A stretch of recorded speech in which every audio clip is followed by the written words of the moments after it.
নাহিদ রানা তরুণ sensation pace bowling এ উপমহাদেশের সেরা ছন্দে আছেন এখন বলা যায়।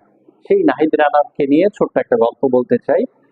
আহ, সম্ভবত কক্সবাজারে Mohammad Ashraful first class cricket match খেলছেন, প্রতিপক্ষ দলে নাহিদ রানা।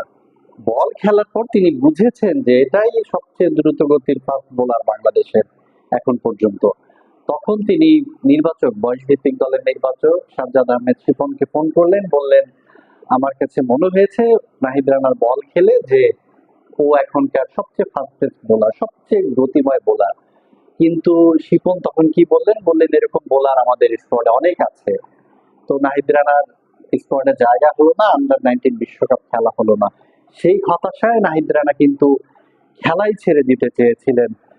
তার যে ছোটবেলার কোচ, তিনি কিন্তু গত সপ্তাহে একটা সাক্ষাৎকারে সে কথা বলেছেন। এই কোচের বদৌলতে কিন্তু নাহিদ রানা ক্রিকেটে টিকেছিলেন এবং নাহিদ রানার ভয়ঙ্কর বোলিং, দারুণ বোলিং আমরা দেখতে পাচ্ছি।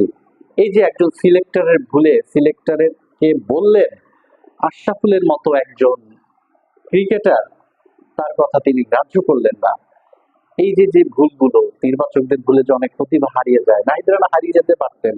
আমরা টেস্ট ক্রিকেট ঘিরে যে বর্তমানে একটা প্রেক্ষাপট দেখছি, বাংলাদেশ দুর্দান্ত করছে, এটা কিন্তু হতো না যদি নাহিদ রানার মতো পেসার আসলে বাংলাদেশ দলে এখন না থাকতো। এই সাহসটা তৈরি হতো না। বাংলাদেশ 9 উইকেট হারিয়ে ইনিংস ডিক্লেয়ার করার মতো সাহস এই নাহিদ রানাদের মতো পেসার থাকাতে কিন্তু করতে পারছে।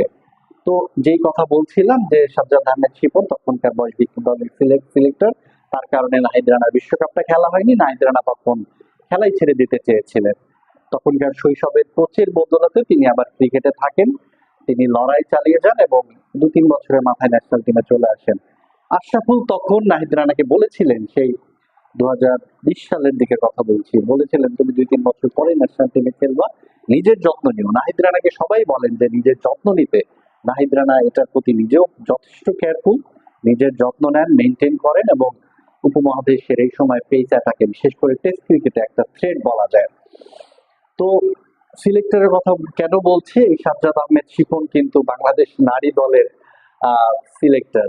তো তিনি যে সমস্ত সিদ্ধান্ত নিচ্ছেন, যাদেরকে নিয়ে তিনি বিশ্বকাপে যাচ্ছেন, দুজন পেসারকে নিয়ে বিদেশের কন্ডিশনে খেলাচ্ছেন, অনেক বিতর্ক আছে তার। তিনি সিলেক্টর হওয়ার পরে কিন্তু রোমানা জাহানারা এদের বাদ দেওয়া হয়েছিল।